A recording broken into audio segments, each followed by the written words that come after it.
Column ಕರ್ಮ ಸ್ವಭಾವಂಚ ಮಾಯೇಶೋ ಮಾಯಯಾ ಸ್ವಯ ಆತ್ಮನ್ ಯದೃಚ್ಛಯ ಪ್ರಾಪ್ತಂ ವಿಬುಭೂಷುರುಪಾದದೆ. ಶ್ರೀ ಗುರುಭ್ಯೋ ನಮಃ. ಭಾಗವತದ 2ನೇ ಸ್ಕಂದದ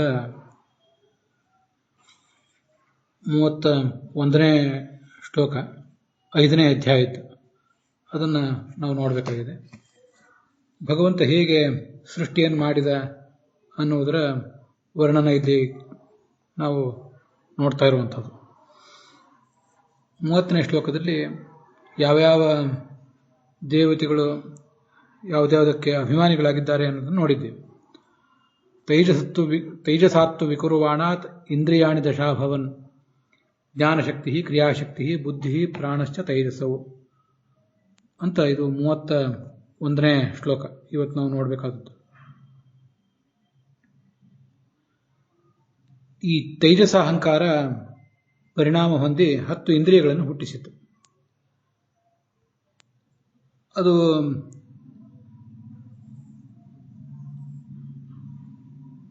ತೈಜಸ ಅಹಂಕಾರದ ಲಕ್ಷಣ ಏನು ಅಂದರೆ 5 ಜ್ಞಾನೇಂದ್ರಿಯಗಳನ್ನೇನು ಹುಟ್ಟಿಸ್ತದಲ್ಲ ಅದರಿಂದ ಜ್ಞಾನ ಬರ್ತದೆ. 5 ಕರ್ಮೇಂದ್ರಿಯಗಳನ್ನೇನು ಹುಟ್ಟಿಸ್ತದಲ್ಲ ತೈಜಸ ಅಹಂಕಾರ ಅದರಿಂದ ಕ್ರಿಯೆಗಳಾಗ್ತವೆ. ಈ ಜ್ಞಾನಶಕ್ತಿ ಏನಿದೆ ಅದನ್ನೇ ಬುದ್ಧಿ ಅಂತನೂ ಕ್ರಿಯಾಶಕ್ತಿಯನ್ನು ಪ್ರಾಣ ಅಂತನೂ ಹೇಳುವುದಿದೆ. ಆ 10 ಇಂದ್ರಿಯಗಳು ಯಾವುದದು ಅಂದರೆ ಶ್ರೋತ್ರ, ತ್ವಕ್, ಘ್ರಾಣ, ಚಕ್ಷು, ಜಿಹ್ವ, ವಾಕ್, ಪಾಣಿ, ಪಾದ, ಪಾಯು, ಉಪಸ್ಥ ಅಂತಿವೆ 10 ಇಂದ್ರಿಯಗಳು. ಶ್ರೋತ್ರ, ತ್ವಕ್, ಘ್ರಾಣ, ಚಕ್ಷು, ಜಿಹ್ವ ಇವಿಷ್ಟು ಜ್ಞಾನೇಂದ್ರಿಯಗಳು. ವಾಕ್, ಪಾಣಿ, ಪಾದ, ಪಾಯು, ಉಪಸ್ಥಗಳು ಕರ್ಮೇಂದ್ರಿಯಗಳು. ಇದು 31 ಮತ್ತು 32ನೇ ಶ್ಲೋಕದ ವಿವರಣೆ. ಇದಕ್ಕೆ ವಿಜಯಧ್ವಜ ತೀರ್ಥರು ಮತ್ತೆ ಯಾದವಾರ್ಯರು ಏನು ಅರ್ಥ ಹೇಳ್ತಾರೆ ಅಂತ ಅನ್ನೋದನ್ನು ನಾವು ಈಗ ನೋಡಬೇಕು. ಜ್ಞಾನಶಕ್ತಿ ಅಂತೇನಿದೆ ಅದಕ್ಕೆ ಹೀಗೆ ಅರ್ಥ ಬರೀತಾರೆ ವಿಜಯಧ್ವಜರು. ಜ್ಞಾನೇಂದ್ರಿಯಾಣ ಜ್ಞಾನೇ ಅಂದರೆ ಜ್ಞಾನ ಜನನೇ ಶಕ್ತಿ ಯಾ. ಜ್ಞಾನೇಂದ್ರಿಯಗಳಿಗೆ ಜ್ಞಾನವನ್ನು ಹುಟ್ಟಿಸುವ ಶಕ್ತಿ ಇದೆಯಲ್ಲ ಅದನ್ನೇ ಜ್ಞಾನಶಕ್ತಿ ಅಂತ ಹೇಳ್ತಾರೆ. ಬುದ್ಧಿಗೆ ಅಭಿಮಾನಿನಿ ದೇವತೆಯಾದಂಥವಳು ಉಮಾ, ಅವಳನ್ನೇ ಬುದ್ಧಿ ಅಂತ ಹೇಳೋದು. ಕರ್ಮೇಂದ್ರಿಯಗಳು ಕ್ರಿಯೆಯನ್ನು ಮಾಡ್ತಾವಲ್ಲ ಅವುಗಳಿಗೆ ಒಂದು ಶಕ್ತಿ ಇದೆ. ಆ ಕ್ರಿಯಾಶಕ್ತಿಯೇ ಅದೇ ಪ್ರಾಣ ಅಂದರೆ ಅಹಂಕಾರಿಕ ಪ್ರಾಣ ಅಂತ ಹೀಗೆ ವಿಜಯಧ್ವಜರು ಅದರ ಅರ್ಥ ವಿವರಿಸಿದ್ದಾರೆ. ಹೀಗೆ ಪ್ರಾಣ ಮತ್ತು ಬುದ್ಧಿ ಅಂದರೆ ಈ ಪಾರ್ವತಿ ಮತ್ತು ಅಹಂಕಾರಿಕ ಪ್ರಾಣ ಅಂತ ಹೀಗೆ ಅದರ ತಾತ್ಪರ್ಯ. ಅವರಿಬ್ಬರೂ ಕೂಡ ತೈಜಸ ಅಹಂಕಾರದಿಂದ ಹುಟ್ಟಿದರು. ತೈಜಸ ಅಹಂಕಾರ, ಸಾತ್ವಿಕ, ರಾಜಸ ಮತ್ತು ತಾಮಸ ಅಹಂಕಾರಗಳೇನಿವೆ ಇದೆಲ್ಲದಕ್ಕೂ ಕೂಡ ಗರುಡು, ಶೇಷ, ರುದ್ರರು ಅಭಿಮಾನಿಗಳು ಅಂತ ಅನ್ನೋದನ್ನು ಹಿಂದೆ ನೋಡಿದ್ದೀವಿ.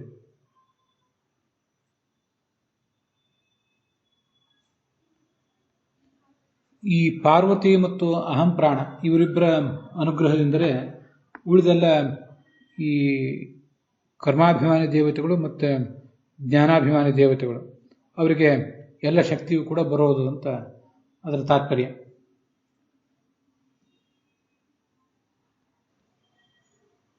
ಅತ್ರ ಕ್ರಮಃ ನ ವಿವಕ್ಷಿತಃ ಅಂತ ಹೇಳ್ತಾರೆ ಯಾದವಾರ್ಯರು.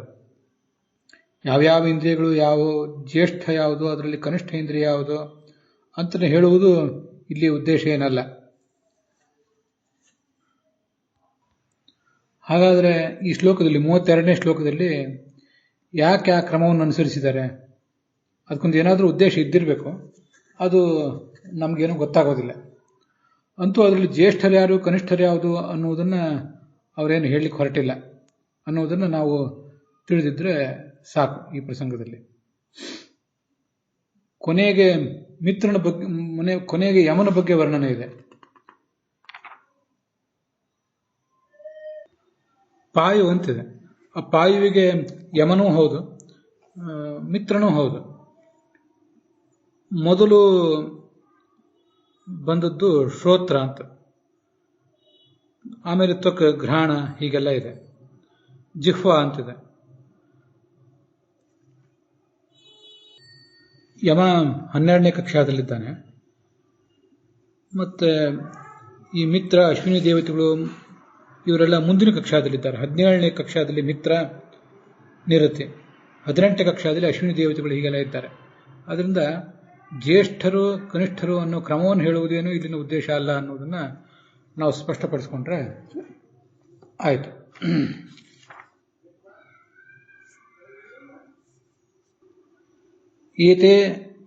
ಏತೆ ಅಸಂಗತಾ ಭಾವಾಃ ಭೂತೀಂದ್ರಿಯ ಮನೋಗುಣಾಃ ಯದಾ ಆಯತನ ನಿರ್ಮಾಣೆ ನ ಶೇಕುಃ ಬ್ರಹ್ಮವಿತ್ತಮ ತದಾ ಸಂಹತ್ಯ ಚ ಅನ್ಯೋನ್ಯಂ ಭಗವಚ್ಛಕ್ತಿ ಚೋದಿತಾಃ ಸದಸತ್ವಮುಪಾದಾಯ ನೋ ಭಯಂ ಸಸೃಜುರ್ಹ್ಯದಃ ಅಂತ ಮುಂದೆ 32ನೇ ಶ್ಲೋಕದ ಉತ್ತರಾರ್ಧ ಮತ್ತೆ 33ನೇ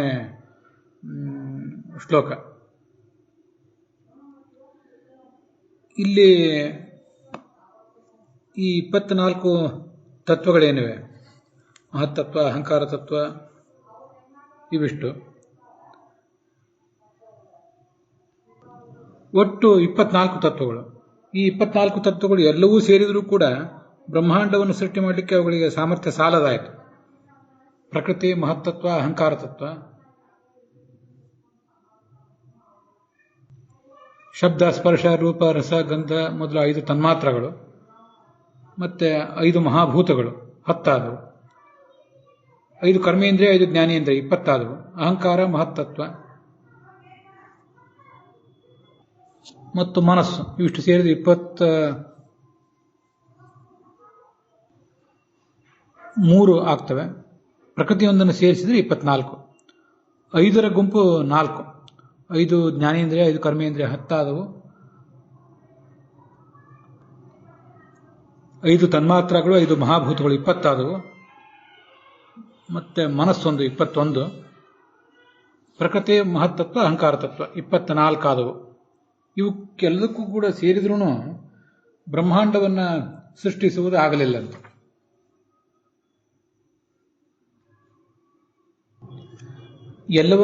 ಎಲ್ಲವೂ ಸೇರಿಕೊಂಡ್ರೂ ಕೂಡ ಬ್ರಹ್ಮಾಂಡವನ್ನು ಸೃಷ್ಟಿಸುವುದಾಗಲಿಲ್ಲ ಅಂತ ನಾನು ಹೇಳಿದೆ.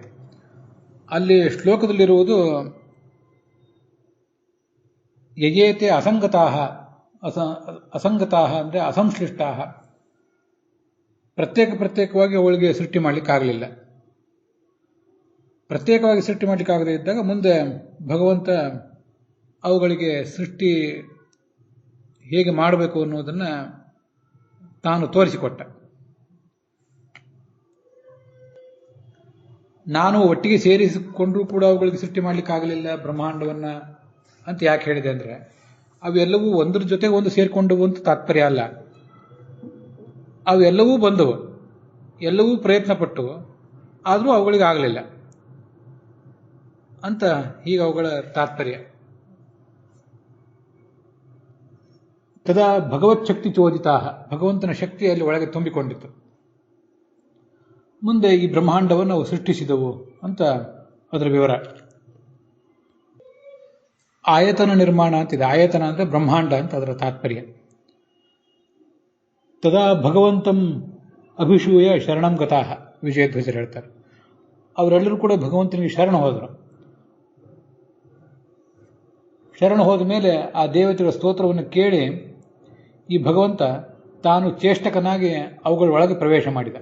ಅವುಗಳೊಳಗೆ ಪ್ರವೇಶ ಮಾಡಿಸಿ ಮುಂದೆ ಆ ಕ್ರಿಯೆಗಳನ್ನು, ಅವುಗಳಿಂದ ಆಗಬೇಕಾದ ಕೆಲಸಗಳನ್ನೆಲ್ಲ ಮಾಡಲಿಕ್ಕೆ ಅನುಗ್ರಹಿಸಿದೆ. ಆವಾಗ ಮಿಥ ಸಂಹತ್ಯ, ಎಲ್ಲವೂ ಒಟ್ಟುಗೂಡಿದವು. ಭಗವಂತನ ಶಕ್ತಿಯಂತೂ ಒಳಗಿದ್ದೇ ಇತ್ತು. ಅಲ್ಲಿ ಸದಸತ್ವಮುಪಾದಾಯ ನೋ ಭಯಂ ಸದೃಜುಷ್ಯದಃ ಅಂತ ಮುಂದಿನ ಶ್ಲೋಕ, ಮುಂದಿನ ಅರ್ಧ. ಸದಸತ್ವಂ ಅಂತಿದೆಯಲ್ಲ, ಅಲ್ಲಿ ಸತ್ ಮತ್ತು ಅಸತ್ ಅವುಗಳ ಧರ್ಮ ಅಂತ ಅರ್ಥ. ಸತ್ಯ ಅಸತ್ಯ ಸದಸತಿ, ಸದಸತೋಹ ಧರ್ಮ ಸದಸತ್ವಂ ಅಂತ ಹೀಗೆ ಅದರದ್ದು ನಮಗೆ ಕೇಳ್ತದೆ. ಅಲ್ಲಿ ಸದಸತ್ವಮುಪಾದಾಯ ಅಂದರೆ ಸತ್ ಅಂದರೆ ವ್ಯಕ್ತ ಅಂತ ಅರ್ಥ, ಅಸತ್ ಅಂದರೆ ಅವ್ಯಕ್ತ ಅಂತ ಅರ್ಥ. ಅದನ್ನು ಮುಂದೆ ನೋಡೋಣ. ಇಂಥ ಧರ್ಮಗಳುಳ್ಳಂತಹ ಈ ಪೃಥ್ವಿ ಆದಿ ಭೂತತ್ರಯಗಳು ಮತ್ತು ಆಕಾಶ ವಾಯು, ಒಟ್ಟು 5 ಭೂತಗಳು. ಪೃಥ್ವಿ, ಅಪು, ತೇಜಸ್ಸು ಇದನ್ನ ಸತ್ ಅಂತ ಹೇಳ್ತಾರೆ. ಮತ್ತೆ ವಾಯು ಆಕಾಶಗಳನ್ನ ಅಸತ್ ಅಂತ ಹೀಗೆ ವರ್ಣಿಸ್ತಾರೆ. ಆಕಾಶ ಮತ್ತು ವಾಯುಗಳೆರಡೂ ಕೂಡ ಪೃಥ್ವಿ, ಅಪು, ತೇಜಸ್ಸುಗಳಂತೆ ವ್ಯಕ್ತ ಅಲ್ಲ. ಆದ್ರಿಂದ ಅವೆರಡನ್ನು ಅವ್ಯಕ್ತ ಅಂತನೂ, ಪೃಥ್ವಿ, ಅಪು, ತೇಜಸ್ಸು, ವಾಯುಗಳನ್ನು ವ್ಯಕ್ತ ಅಂತನೂ ಹೇಳ್ತಾರೆ. ಈ 5 ಭೂತಗಳನ್ನು ತೆಗೆದುಕೊಂಡು ಈ ದೇವತೆಗಳು ಈ ಬ್ರಹ್ಮಾಂಡವನ್ನು ಸೃಷ್ಟಿಸಿದರು. ನೋ ಭಯಂ ಅಂತ ಅಲ್ಲಿ ಶಬ್ದ ಇದೆ. ನಮಗೆಲ್ಲರಿಗೂ ಭಯವನ್ನು ಉಂಟು ಮಾಡುವಂತಹ ಈ ಸಂಸಾರವನ್ನು ಸೃಷ್ಟಿಸಿದರು. ಆಚಾರ್ಯರ ಭಾಗವತ ತಾತ್ಪರ್ಯ ಇದೆ ಇದಕ್ಕೆ. ಸದಸತ್ವಂ ವ್ಯಕ್ತಾವ್ಯಕ್ತತ್ವಂ. ಅಲ್ಲಿ ಆ 5 ಭೂತಗಳ ಗುಣಗಳನ್ನು ಹೇಳಿದ್ದಾರೆ. ಗುಣಗಳ ಮೂಲಕ ನಾವು ಆ ಗುಣವುಳ್ಳಂತಹ 5 ಭೂತಗಳನ್ನು ತಗೊಳ್ಬೇಕು.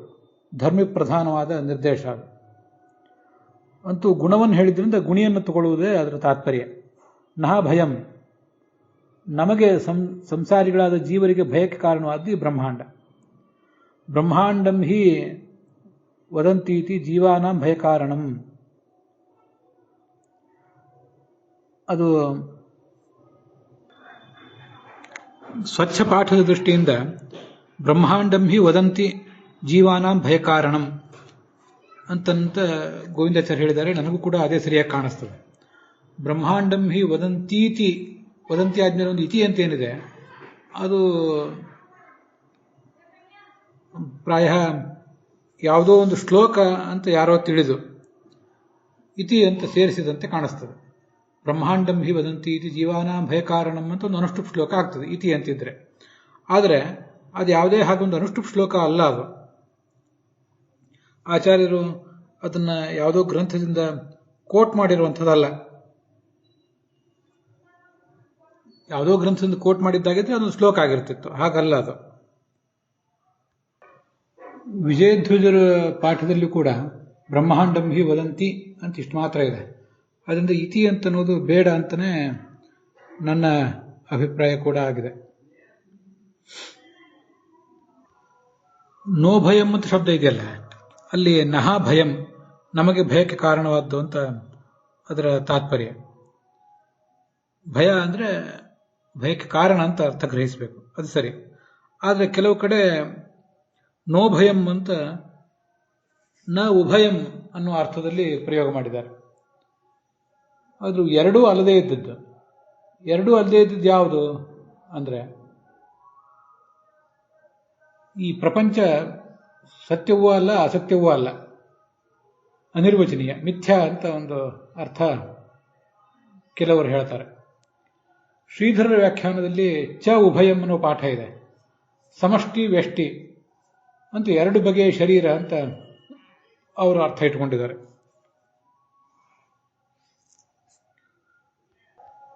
ಸಮಷ್ಟಿ ಅಂದರೆ ಸಮೂಹ, ವ್ಯಷ್ಟಿ ಅಂದರೆ ಪ್ರತ್ಯೇಕವಾಗಿರುವುದು ಅಂತ ಅರ್ಥ. ಅವರ ಅಭಿಪ್ರಾಯ ನಮಗೆ ಸ್ಪಷ್ಟ ಆಗೋದಿಲ್ಲ. ಅದೇನೇ ಇಲ್ಲಿ ಚೋಭಯಂ ಅನ್ನುವ ಅವ್ರ ಪಾಠವು ನಮಗೆ ಸ್ವೀಕಾರಕ್ಕೆ ಯೋಗ್ಯ ಅಲ್ಲ. ಇನ್ನು ವೀರರಾಘವರ ಪಾಠದಲ್ಲಿ ನೋಭಯಂ ಅಂತಲೇ ಪಾಠ ಇದೆ. ಅದಕ್ಕೆ ಉಭಯ ಅಂದರೆ 2 ಅಂತ ಅರ್ಥ. 2 ಅಂದರೆ ಯಾವುದು? 2 ಅಲ್ಲದೇ ಇದ್ದದ್ದು ಅನ್ನೋದು ನೋಭಯಂ ಅನ್ನೋದಕ್ಕೆ ಅರ್ಥ. ಹಾಗಾದ್ರೆ ಉಭಯ ಅಂದರೆ ಯಾವುದು ಪ್ರಶ್ನೆ ಬಂದರೆ, ಕಾರ್ಯವೂ ಅಲ್ಲದ ಕಾರಣವೂ ಅಲ್ಲದ ಬ್ರಹ್ಮಾಂಡ ಅಂತ ವೀರರಾಘವರ ಅಭಿಪ್ರಾಯ. ಕಾರ್ಯಕಾರಣ ಭಾವ ಅನನ್ವಿತಂ ಅದಹ ಬ್ರಹ್ಮಾಂಡಂ ಸಸೃಜುಹು ಅಂತ ಅವರ ವಾಕ್ಯ. ಕಾರ್ಯಮಂಡಂ ಹಿ ಆಕಾಶ ಕಾರ್ಯ ವಾಯುವತ್ ನ ತತ್ವಾಂತರಂ. ಈ ಬ್ರಹ್ಮಾಂಡ ಏನಿದೆ ಇದು ಆಕಾಶದ ಕಾರ್ಯವಾದ ವಾಯುವಿನಂತೆ ಮತ್ತೊಂದು ತತ್ವವೇನಲ್ಲ. ಹಾಗೆ ಬ್ರಹ್ಮಾಂಡವು ಮತ್ತೊಂದು ತತ್ವವನ್ನು ಹುಟ್ಟಿಸುವಂತಹ ಕಾರಣವೂ ಅಲ್ಲ. ಆದ್ದರಿಂದ ಇದು ಕಾರ್ಯವೂ ಅಲ್ಲದ ಕಾರಣವೂ ಅಲ್ಲದ ಕಾರಣದಿಂದ ಉಭಯಕ್ಕಿಂತ ಭಿನ್ನ ಅನ್ನೋ ಅರ್ಥವನ್ನ ಅವರು ತೋರಿಸ್ತಾರೆ. ಆದರೆ ಆಚಾರ್ಯರು ಅವರ ಅಭಿಪ್ರಾಯವನ್ನು ಸ್ಪಷ್ಟಪಡಿಸಿದ್ದಾರೆ. ಇದು ನಹ ನಮಗೆ ಭಯಂ, ಭಯಕ್ಕೆ ಕಾರಣವಾದ್ದು ಅಂತ ಅದರ ತಾತ್ಪರ್ಯ. ಮುಂದೆ ಮತ್ಸ್ಯ ಪುರಾಣದ ಮಾತೊಂದನ್ನು ಆಚಾರ್ಯರು ಉದ್ಧರಿಸಿದ್ದಾರೆ. ಆಕಾಶವಾಯು ತ್ವವ್ಯಕ್ತ ವಿತರೇಂಡೇ ಪ್ರಕಾಶಿತಾ ತಥಾತ್ವಾದ್ ಬಾಹ್ಯಭೂತಾನ ಮಂಡಸ್ಥಾನಾಂಚ ಸಾಗತಿ. ಆಕಾಶ ಮತ್ತು ವಾಯುಗಳೆರಡೂ ಕೂಡ ಅವ್ಯಕ್ತ, ಮತ್ತು ಇತರೆ ಪೃಥ್ವಿ, ಅಪ್ಪು, ತೇಜಸ್ಸು ಇವು ಮೂರು ವ್ಯಕ್ತವಾಗಿವೆ. ಪ್ರಕಾಶಿತಾ ಅಂದರೆ ವ್ಯಕ್ತವಾಗಿವೆ. ಹೀಗೆ ಬ್ರಹ್ಮಾಂಡದ ಒಳಗೆ ಹೊರಗೆ ಇರುವಂತೆ ಎಲ್ಲ ಭೂತಗಳು ಕೂಡ ಕೆಲವು ವ್ಯಕ್ತ, ಕೆಲವು ಅವ್ಯಕ್ತ. ಪೃಥ್ವಿ, ಅಪ್ಪು, ತೇಜಸ್ಸು ಇವು ವ್ಯಕ್ತ, ಆಕಾಶವಾಯುಗಳು ಅವ್ಯಕ್ತ ಅಂತ ನಾವು ಅದನ್ನು ತಿಳ್ಕೊಳ್ಬೇಕು.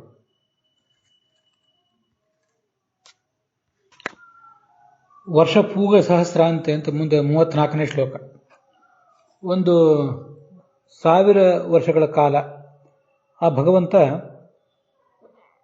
ಆ ಬ್ರಹ್ಮಾಂಡವನ್ನು ಪೋಷಿಸಿದಂತೆ. ಬಾಹ್ಯ ಜಲಾವರಣದಲ್ಲದಿತ್ತು, ಅದನ್ನು ಪೋಷಿಸಿದ. ಮತ್ತು ಆ 1000 ವರ್ಷದ ಅನಂತರನೇ ಅದು ಈ ಚತುರ್ಮುಖ ಬ್ರಹ್ಮನಿಗೆ, ನನಗೆ ಅಂದರೆ ಚತುರ್ಮುಖ ಬ್ರಹ್ಮನಿಗೆ ಹಾಗೆ ಭಗವಂತನಿಗೆ ಇಬ್ಬರಿಗೂ ಕೂಡ ಅದು ಜನಕವಾಯಿತು. ಚತುರ್ಮುಖ ಬ್ರಹ್ಮ ಇದನ್ನು ನಾರದನಿಗೆ ಹೇಳ್ತಾ ಇದ್ದಾನೆ. ನಶೇಕುರು ಬ್ರಹ್ಮವಿತ್ತಮ ಅಂತ 32ನೇ ಶ್ಲೋಕದಲ್ಲಿ ಬ್ರಹ್ಮವಿತ್ತಮ ಅಂತ ಹೇಳಿರುವುದೇನಿದೆ ಅದು ಬ್ರಹ್ಮವಿತ್ಗಳು ಅಂದರೆ ಜ್ಞಾನಿಗಳು, ಅವರಲ್ಲಿ ನೀನು ಶ್ರೇಷ್ಠ ಅಂತ ಅವನನ್ನು ಉದ್ದೇಶಿಸಿ ಹೇಳಿರುವುದು. ಅದಕ್ಕೆ ವಿಜಯಧ್ವಜರು ಮೊದಲಾದವರು ವ್ಯಾಖ್ಯಾನ ನೋಡೋಣ. ಕಾಲಕರ್ಮ ಸ್ವಭಾವಸ್ಥ ಅಂತಿದೆಯಲ್ಲ, ಈ ಕಾಲ, ಕರ್ಮ ಇತ್ಯಾದಿಗಳಿಗೆ ಒಂದು ಪ್ರೇರಣೆ ಬೇಕು ಅಂತಾದರೆ ಅವುಗಳೊಳಗೆ ಭಗವಂತ ಇದ್ದು ಅವುಗಳನ್ನು ಮುನ್ನಡೆಸಬೇಕಾಗ್ತದೆ. ಇಲ್ಲದೆ ಹೋದರೆ ಸ್ವತಃ ಅವುಗಳಲ್ಲಿ ಪ್ರೇರಣೆ ಬರೋದಿಲ್ಲ. ಆದ್ದರಿಂದ ಅಜೀವ, ನಾವೆಲ್ಲ ಸಂಸಾರಿಗಳಾದವರು ಜೀವರು ಅಂತ ಕರೆಸ್ಕೋತೀವಿ. ನಮಗಿಂತ ಭಿನ್ನನಾದ ಸಂಸಾರಿ ಎಂದೂ ಅಲ್ಲದ ಈ ಭಗವಂತ ಒಂದು 1000 ವರ್ಷಗಳ ಕಾಲ ಆವರಣ ಜಲ ಮಧ್ಯೆ, ಬ್ರಹ್ಮಾಂಡದ ಹೊರಾವರಣದ ನೀರಿನಲ್ಲಿ ಅದಿತ್ತಲ್ಲ ಅಂಡ, ಅದನ್ನು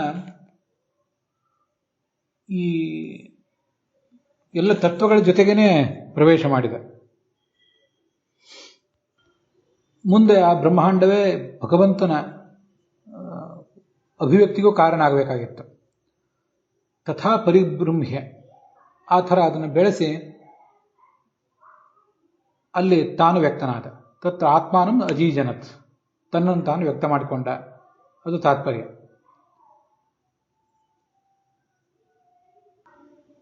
ಎರಡೂ ಥರ ಪದಚ್ಛೇದ ಆಗಬಹುದು ಅಂತ ವಿಜಯಧ್ವಜರು ಹೇಳ್ತಾರೆ. ಮೊದಲೀಗ ಅಜೀವ ಅಂದರೆ ಸಂಸಾರಿ ವ್ಯತಿರಿಕ್ತನಾದ ಭಗವಂತ ಅಂತ ಅರ್ಥ ಹೇಳಿದರು. ಯದ್ವಾ ಜೀವ ಪ್ರಾಣಧಾರಕ, ತಾನೇ ಅವನು ಪ್ರಾಣಧಾರಕನಾಗಿದ್ದಾನಾದ್ರಿಂದ ಅವನನ್ನು ಜೀವ ಅಂತಲೂ ನಾವು ತಿಳ್ಕೊಳ್ಬಹುದು. ಆದ್ದರಿಂದ ನಾವು ನೋಡ್ತಾ ಇರುವ ಶ್ಲೋಕದಲ್ಲಿ ಬ್ರ್ಯಾಕೆಟ್ನಲ್ಲಿ ಎಸ್ ಮಾರ್ಕ್ ಕೊಟ್ಟಿದ್ದಾರೆ. ಆದ್ದರಿಂದ ಅಜೀವಮಜೀಜನತ್ ಅಥವಾ ಜೀವೋ ಜೀವಮಜೀಜನತ್. ಇದಕ್ಕೆಲ್ಲ ಭಾಗವತ ತಾತ್ಪರ್ಯದ ಸ್ಪಷ್ಟೀಕರಣವೂ ಇದೆ, ಮುಂದೆ ನಾವು ಅದನ್ನು ನೋಡೋರಿದ್ದೇವೆ.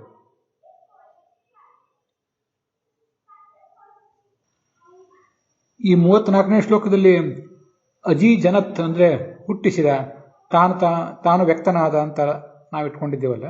ಕೆಲವು ಬೇರೆ ವ್ಯಾಖ್ಯಾನಕಾರರು ಅಜೀವಯತ್ ಅಂದರೆ ನಿಶ್ಚೇತನವಾಗಿದ್ದ ಬ್ರಹ್ಮಾಂಡವನ್ನು ಈ ಭಗವಂತ ಚೇತನಯುಕ್ತವನ್ನಾಗಿ ಮಾಡಿದ, ಅಜೀವಯತ್ ಅಂತ ಹೀಗೆ ಕೆಲವರು ವ್ಯಾಖ್ಯಾನ ಮಾಡಿದ್ದಾರೆ. ಶ್ರೀಧರರ ವ್ಯಾಖ್ಯಾನದಲ್ಲಿ ಮತ್ತು ವೀರರಾಘವರ ವ್ಯಾಖ್ಯಾನದಲ್ಲಿ ಹಾಗೆ ಕೇಳಿ ಬರ್ತದೆ. ಅಜೀವಂ ಅಚೇತನಂ ಅಜೀವಯತ್ ಚೇತಯತಿ ಸ್ಮ ಅಂತ. ಉದಕೇಶಯಂ ಅಂಡಂ ಬ್ರಹ್ಮಾಂಡಂ ಅಜೀವಯತ್ ಚೇತಯತಿ ಸ್ಮ ಅಂತ ವೀರರಾಘವರ ವ್ಯಾಖ್ಯಾನದಲ್ಲಿಯೂ ಹಾಗೆ ಅಭಿಪ್ರಾಯ ಕೇಳಿ ಬರ್ತದೆ. ಆದರೆ ವಸ್ತುತಃ ಅಜೀಜನತ್, ಭಗವಂತನ ಒಂದು ವಿರಾಟ್ ರೂಪದ ಅಭಿವ್ಯಕ್ತಿಯೂ ಕೂಡ ಇಲ್ಲಿ ಆಗಿದೆ ಅಂತ ನಾವು ಹೇಳಬೇಕಾಗಿದೆ.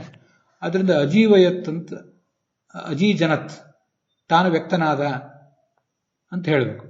ಅಂತೂ ಭಗವಂತನು ಹಾಗೆ ಚತುರ್ಮುಖ ಬ್ರಹ್ಮನು ಇಬ್ಬರ ಉತ್ಪತ್ತಿಯನ್ನು ಇಲ್ಲಿ ನಾವು ತೋರಿಸಬೇಕಾಗಿದೆ. ಅದಕ್ಕೆ ಭಾಗವತ ತಾತ್ಪರ್ಯ ಹೀಗಿದೆ. ಕಾಲಕರ್ಮ ಸ್ವಭಾವಸ್ಥ ಅಜೀವ ಪರಮೇಶ್ವರ, ಜೀವಕ್ಕಿಂತ ಭಿನ್ನನಾದ ಭಗವಂತ ಅಜೀವಂ ಸ್ವಾತ್ಮಾನಂ ಅಜೀಜನತ, ತನ್ನನ್ನು ತಾನೇ ವ್ಯಕ್ತ ಮಾಡಿಕೊಂಡ. ಆ ಅಂಡ, ಆ ಬ್ರಹ್ಮಾಂಡ ಈ ಭಗವಂತನ ಅಭಿವ್ಯಕ್ತಿ ಕಾರಣ ಹೇಗಾಗಬೇಕೋ ಹಾಗೆ ಮಾಡಿದೆ. ಅದಕ್ಕೆ ವಾಯುಪ್ರೋಕ್ತ ಅನ್ನುವ ಗ್ರಂಥವೊಂದನ್ನು ಉದ್ಧರಿಸ್ತಾರೆ. ವಾಯುಪ್ರೋಕ್ತ ಅಂದ್ರೆ ವಾಯುಪುರಾಣ ಅಂತ ಕೆಲವರು ಅಭಿಪ್ರಾಯ ಪಡ್ತಾರೆ. ಹಾಗಲ್ಲ, ವಾಯುಪ್ರೋಕ್ತ ಅಂತಾನೆ ಒಂದು ಗ್ರಂಥವೇ ಬೇರೆ ಇದ್ದಂತೆ ಕಾಣಿಸ್ತದೆ. ಯಃ ಪ್ರಾಣಧಾರಣಂ ಪ್ರಾಣಪ್ರಸಾದಾತ್ ಕುರುತೆ ನಿಶಂ ಸ ಜೀವ ಇತಿ ಸಂದಿಷ್ಟ ತದನ್ಯೋ ಜೀವ ಉಚ್ಯತೆ ಯತ್ಪ್ರಸಾದಾತ್ ಸತು ಪ್ರಾಣ ಕುರುತೆ ಸ್ವಸ್ಯ ಧಾರಣಂ ಅಂತ ಆ ವಾಯುಪ್ರೋಕ್ತ ಗ್ರಂಥದ ಅಭಿಪ್ರಾಯ. ಪ್ರಾಣಪ್ರಸಾದಾತ್, ಮುಖ್ಯ ಪ್ರಾಣನ ಅನುಗ್ರಹದಿಂದ ಉಸಿರನ್ನು ಹಿಡಿದಿಟ್ಕೊಂಡಿರುವಂಥವನು, ತನ್ನ ಜೀವನವನ್ನು ನಡೆಸಿರುವಂಥವನು ಈ ಜೀವ. ಸಹ ಜೀವ ಇತಿ ಪ್ರೋಕ್ತಃ, ಅಂಥ ಸಂಸಾರಿ ಜೀವರನ್ನೇ ಜೀವ ಅಂತ ಹೇಳಬೇಕು. ಮುಖ್ಯ ಪ್ರಾಣನ ಅನುಗ್ರಹ ಇಲ್ಲದೆ ಹೋದರೆ ಈತನಿಗೆ ಜೀವನವೇ ಇಲ್ಲ. ತದನ್ಯ, ಈ ಸಂಸಾರಿ ಜೀವನಿಗಿಂತ ಭಿನ್ನನಾದಂಥ ನಿತ್ಯ ಮುಕ್ತನಾದ ಭಗವಂತನನ್ನ ಅಜೀವ ಅಂತ ಹೇಳ್ತಾರೆ.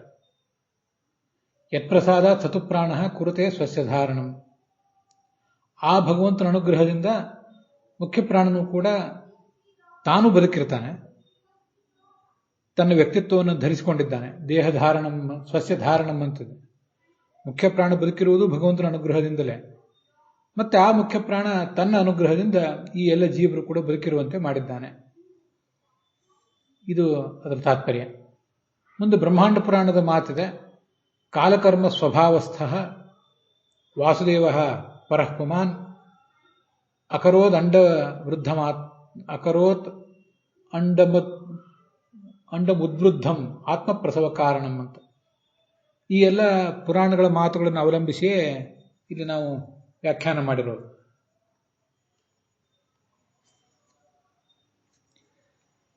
ಕಾಲ, ಕರ್ಮ ಮತ್ತು ಸ್ವಭಾವ ಇವುಗಳೊಳಗೆ ಅಂತರ್ಯಾಮಿಯಾಗಿ ಭಗವಂತ ಇದ್ದಾನೆ. ಅವನು ಅಂಡಂ ಉದ್ವೃದ್ಧಂ ಅಕರೋತ್, ಆ ಅಂಡವು ಬೆಳೆಯುವಂತೆ ಮಾಡಿದ. ಹೇಗೆಂದ್ರೆ ಆತ್ಮಪ್ರಸವ ಕಾರಣ, ಮುಂದೆ ತನ್ನ ಉತ್ಪತ್ತಿ ಅಲ್ಲಿ ಆಗಬೇಕಾಗಿದೆ. ಇದು ಆ ಬ್ರಹ್ಮಾಂಡದ ಮಾತು. ಸ್ಕಂದ ಪುರಾಣದ ಮಾತು ಒಂದು ಕೂಡ ಅಲ್ಲಿ ಕೇಳಿ ಬರ್ತದೆ. ಪ್ರಾಣಂ ಧಾರಯತೆ ಯಸ್ಮಾತ್ ಸಜೀವ ಪರಮೇಶ್ವರ ಅಜೀವೋಪಿ ಮಹಾತೇಜ ತ್ವಥವಾ ಜೀವಯನ್ ಜಗತ್ ಅಂತ. ಇದು ಯಾಕೆ ಆಚಾರ್ಯ ಹೇಳಿದ್ದಾರೆ ಅಂದ್ರೆ, ಹಿಂದೆ ಭಗವಂತ ಅಜೀವ ಅನ್ನೋದಕ್ಕೆ ವ್ಯಾಖ್ಯಾನ ಮಾಡಿ ತೋರಿಸಿದರು. ಜೀವ ಅಂದ್ರೆ ಸಂಸಾರ ಬದ್ಧನಾದವನು, ಅಜೀವ ಅಂದ್ರೆ ಸಂಸಾರದಲ್ಲಿ ಬದ್ಧ ಅಲ್ಲದೆ ಇದ್ದವನು ಅಂತ. ಈಗ ಭಗವಂತನನ್ನೇ ಜೀವ ಅಂತನೂ ನಾವು ಹೇಳಬಹುದು. ಭಗವಂತ ಸರ್ವಶಬ್ದವಾಚ್ಯನಾದ್ದರಿಂದ ಅವನನ್ನ ಜೀವ ಅಂತ ಹೇಳಬಹುದು. ಜೀವ ಇತಿ ಭಗವತಃ ಅನಿರುದ್ಧಸ್ಯ ಆಖ್ಯ ಅಂತ ಒಂದ್ ಕಡೆ ತತ್ವನಿರ್ಣಯದಲ್ಲಿ ಅನಿರುದ್ಧ ರೂಪಿಯಾದ ಭಗವಂತನಿಗೆ ಜೀವ ಅಂತ ಹೇಳಿದ್ದು ಕಂಡು ಬರ್ತದೆ. ಆದ್ದರಿಂದ ಅನಿರುದ್ಧ ನಮಗೆ ಗೊತ್ತಿರುವಂತೆ ಸ್ಥಿತಿಗೆ ಕಾರಣ. ಜಗತ್ತೆಲ್ಲವನ್ನೂ ಕೂಡ ಆತನೇ ಪಾಲಿಸ್ತಾ ಇರೋದ್ರಿಂದ, ಜಗತ್ತು ಬದುಕಿರುವುದೇ ಆತನ ಅನುಗ್ರಹದಿಂದ. ಆದ್ದರಿಂದ ಆ ಅನಿರುದ್ಧ ರೂಪಿಯಾದ ಭಗವಂತನಿಗೆ ಜೀವ ಅನ್ಬೇಕು. ಆ ಸ್ಕಂದ ಪುರಾಣದ ಮಾತಿನ ಅರ್ಥ ಹೀಗಿದೆ. ಮಹಾ ತೇಜಸ್ವಿ ಆದಂತಹ ಅಜೀವೋಪಿ ಮಹಾತೇಜಾಹ, ಇವನು ಮಹಾ ತೇಜಸ್ವಿ. ಅಜೀವ ಅಪಿ, ಜೀವನಿಗಿಂತ ಭಿನ್ನ. ಆದರೂ ಮುಖ್ಯ ಪ್ರಾಣನನ್ನೇ ಅವನೇ ಬದುಕಿಸಿದ್ದಾನೆ. ಮುಖ್ಯ ಪ್ರಾಣ ಬದುಕಿರುವುದು ಈ ಭಗವಂತನಿಂದಲೇ. ಜೀವೋತ್ತಮನಾದ ಮುಖ್ಯ ಪ್ರಾಣ ಬದುಕಿರುವುದು ಭಗವಂತನ ಅನುಗ್ರಹದಿಂದ. ಹಾಗಿದ್ದಾಗ ನಮ್ಮ ಗತಿ ಏನು ಅಂತ ಪ್ರತ್ಯೇಕವಾಗಿ ಹೇಳಬೇಕಾಗಿಲ್ಲ. ಮತ್ತೆ ಮುಖ್ಯ ಪ್ರಾಣನ್ ಮಾತ್ರ ಅಲ್ಲ, ಅಥವಾ ಜೀವಯನ್ ಜಗತ್, ಇಡೀ ಜಗತ್ತಿಗೂ ಜೀವ ಕೊಟ್ಟವನೇ ಅವನು.